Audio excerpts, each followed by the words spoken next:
என் வாழ்க்கை புஸ்தகத்திலிருந்து பக்கங்கள். சத்தியத்திற்கான தேடல். தனிப்பட்ட சாட்சியின் முக்கியத்துவம். ஒரு புதிய வாரத்தின் தொடக்கத்தில் மீண்டும் உங்களுடன் இருப்பது நல்லது. பல வருட தனிப்பட்ட அனுபவம் மற்றும் கிறிஸ்தவ ஊழியத்தின் மூலம் தேவன் என் கையில் வைத்துள்ள வெற்றிகரமான வாழ்க்கைக்கான சில திறவுகோள்களை உங்களுடன் பகிர்ந்து கொள்கின்றேன். இந்த வாரம் எனது போதனைக்கு நான் தேர்ந்தெடுத்த தலைப்பு என் வாழ்க்கை புஸ்தகத்திலிருந்து பக்கங்கள். என்னுடைய விசுவாசத்தை கட்டியெழுப்பிய, என் வாழ்க்கையின் விதியை வடிவமைத்த தேவனுடனான எனது நடைப்பயணத்தில் தனிப்பட்ட அனுபவங்களை உங்களுடன் ஒரு நெருக்கமான வழியில் பகிர்ந்து கொள்கின்றேன்.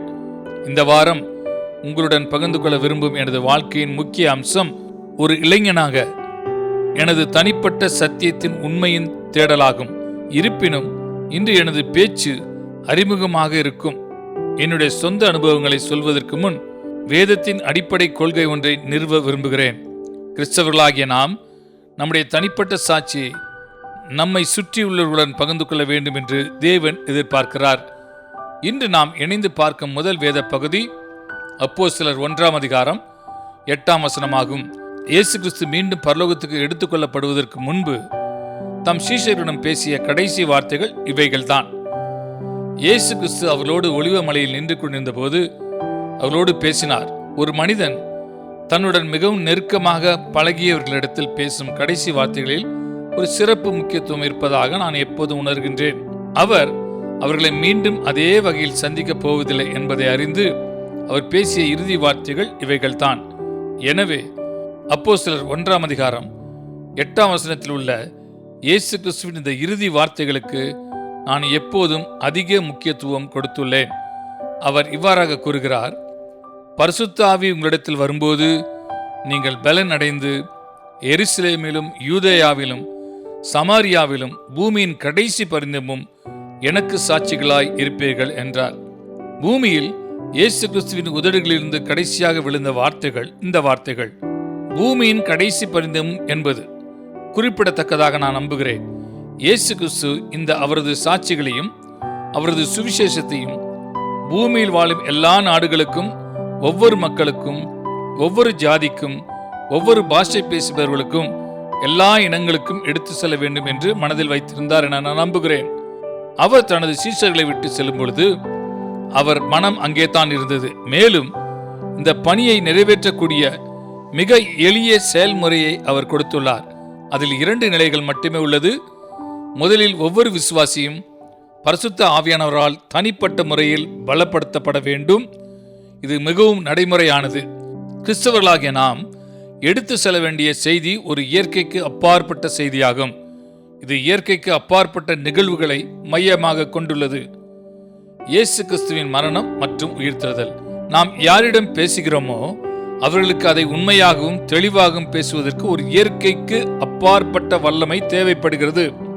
தேவன் நியமித்து நமக்கு கிடைக்க செய்த இயற்கைக்கு அப்பாற்பட்ட வல்லமை பரிசுத்த ஆவியின் வல்லமையாகும். எனவே ஒவ்வொரு விசுவாசியும் பரிசுத்த ஆவியானவரால் தனித்தனியாக அதிகாரம் பெறுவதே இயேசு கிறிஸ்துவின் திட்டத்தின் முதல் படியாகும். பின்னர் 2வது படி, ஒவ்வொரு விசுவாசியும் தேவன் தனக்கு என்ன செய்தார் என்பதை மற்றவர்களுக்கு சொல்வதாகும். இந்த செயல்முறை அந்த வழியில் மேற்கொள்ளப்படுகிறது. கேட்டு விசுவாசிக்கும் ஒவ்வொரு விசுவாசியும் பரிசுத்த ஆவியானவரால் பலப்படுத்தப்படுகிறார். இதையொட்டி மற்றவர்களுக்கு சொல்வார்கள்.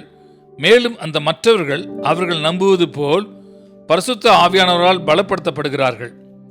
அவர்கள் மற்றவர்களுக்கு சொல்லிக்கொண்டே போவார்கள். இதில் நாம் உண்மையுள்ளவர்களாக இருந்தால் இயேசு கிறிஸ்துவின் இந்த சாட்சியை, இந்த நற்செய்தியை பூமியின் கடைசி பரிந்தம் வரைக்கும் கொண்டு செல்ல முடியும். சாட்சி கொடுப்பதற்கும் பிரசங்கிப்பதற்கும் இடையே மிக முக்கியமான வேறுபாட்டை நாம் காண வேண்டும். பிரசங்கம் என்பது வேதத்தின் உண்மையை பறைசாற்றுவதாகும். மேலும் இது ஒரு குறிப்பிட்ட அர்த்தத்தில் தேவன் குறிப்பாக அவருடைய சில ஊழியர்களுக்கு கொடுக்கும் ஒரு ஊழியம் என்று நான் நம்புகிறேன். ஆனால் சாட்சி கொடுப்பது என்பது வேறு. சாட்சி என்பது நமது சொந்த அனுபவங்களை பற்றி தனிப்பட்ட முறையில் பேசுவதாகும். தேவன் நம் வாழ்வில் செய்ததை மற்றவர்களுக்கு சொல்வதாகும்.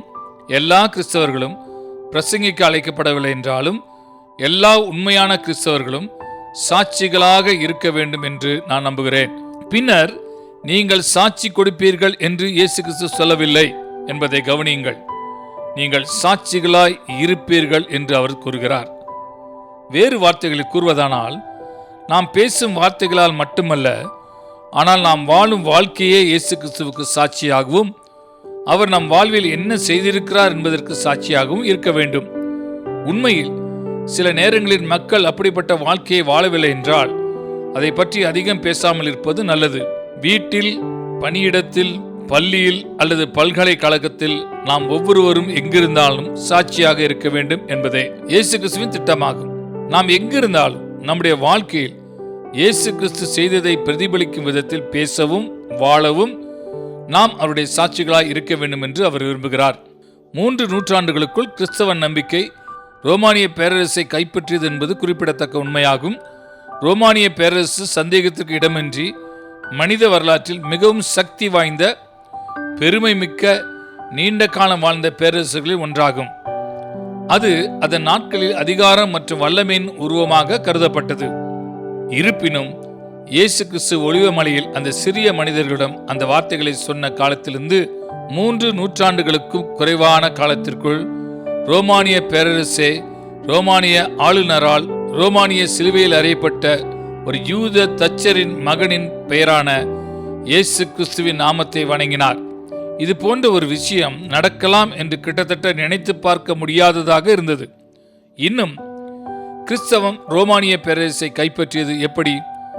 புரட்சியால் அல்ல, போரினால் அல்ல, அணிவகுப்பு நடத்தப்பட்டதோ அல்லது போராட்டங்கள் நடத்தப்பட்டதோ அல்ல, ஆனால் ஆவிக்குரிய ஆயுதங்களினாலே.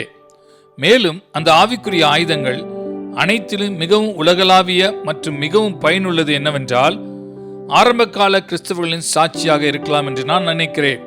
பாருங்கள், அவர்கள் பல்வேறு பின்னணிகளில், வெவ்வேறு இனங்கள், வெவ்வேறு மதங்கள், வெவ்வேறு சமூக நிலைகளிலிருந்து வந்தவர்கள் ஆவார்கள்.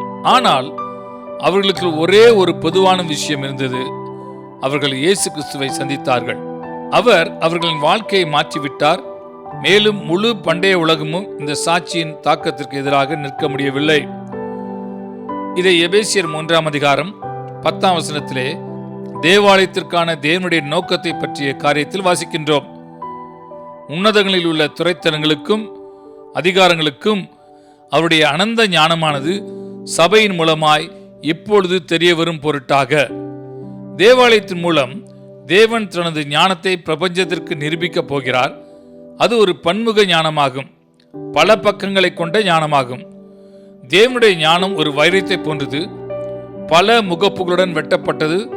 மேலும் ஒவ்வொரு விசுவாசியும் ஒரு முகப்பு ஆவார். உலகத்துக்கு வெளிப்படுத்தப்பட்ட தேவனுடைய ஞானத்தின் சில தனித்துவமான அம்சம் அவரிடம் உள்ளது. மேலும் அவர் அதை தனது சாட்சியின் மூலம் வெளிப்படுத்துகிறார். தனிப்பட்ட சாட்சியத்தின் முக்கியத்துவம் தொடர்பாக அப்போஸ்தலர்களின் முதன்மை பொறுப்பையும் அப்போஸ்தலர்கள் தேவனால் தேர்ந்தெடுக்கப்பட்டு நியமிக்கப்பட்டதற்கான முதன்மை காரணத்தையும் நான் சுட்டிக்காட்ட விரும்புகிறேன். யூதாசின் துரோகத்திற்கு பிறகு, அவரது தற்கொலைக்கு பிறகு, அவருக்கு பதிலாக வேறு ஒருவரை அப்போஸ்தலராக நியமிக்க வேண்டிய அவசியம் ஏற்பட்டது. பேதுரு கூடியிருந்த விசுவாசிகளுடன் பேசினார்.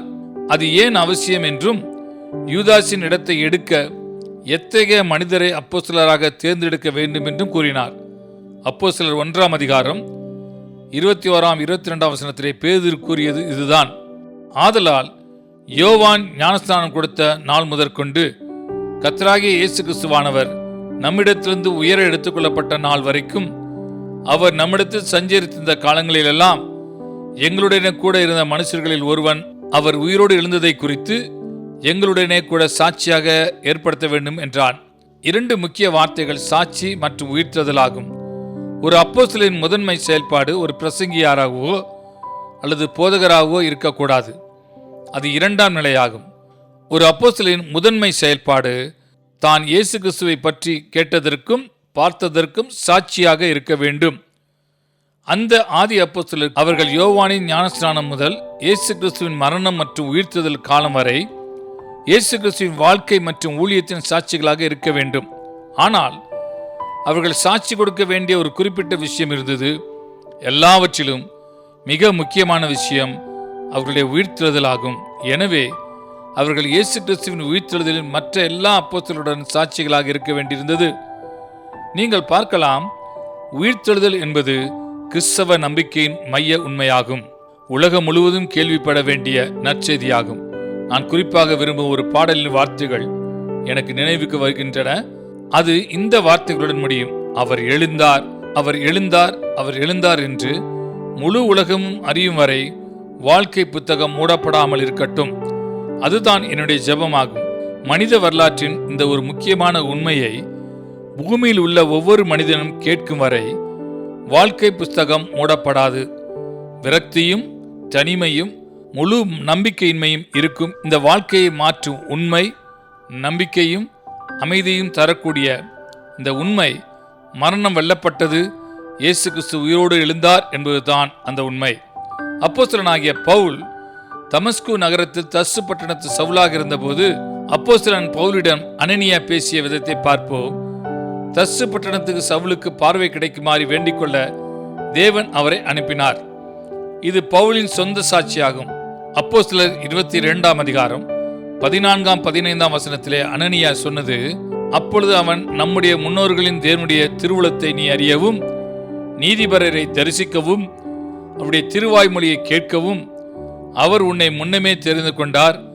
நீ கண்டவைகளையும் கேட்டவைகளையும் குறித்து சகல மனுஷருக்கு முன்பாக அவருக்கு சாட்சியாய் இருப்பாய். மீண்டும் பவுலின் வாழ்க்கையில் முதன்மையான அழைப்பை கவனியுங்கள். அது ஒரு போதகராக இருப்பதற்கு அல்ல, முதன்மையாக அது அவர் பார்த்த மற்றும் கேட்டவைகளுக்கு எல்லா மனிதருக்கும் சாட்சியாக இருக்க வேண்டும் என்பதற்காகவே ஆகும். அதுதான் ஒரு சாட்சியாகும். தான் பார்த்ததையும் கேட்டதையும் நேரடியாக பேசுகிறார். அகிரிப்பா ராஜாவுக்கு முன்பாக பவுல் தன்னை பற்றி வாதிட்ட போது பவுலின் வார்த்தைகளை அப்போஸ்தலர் புஸ்தகத்தில் பிற்பகுதியில் படிக்கலாம். அப்போஸ்தலர் 26ஆம் அதிகாரம் 22-23 வசனத்திலே, ஆனாலும் தேவ அனுக்கிரகம் பெற்று நான் இந்நாள் வரைக்கும் சிறியோருக்கும் பெரியோருக்கும் சாட்சி கூறி வருகிறேன்.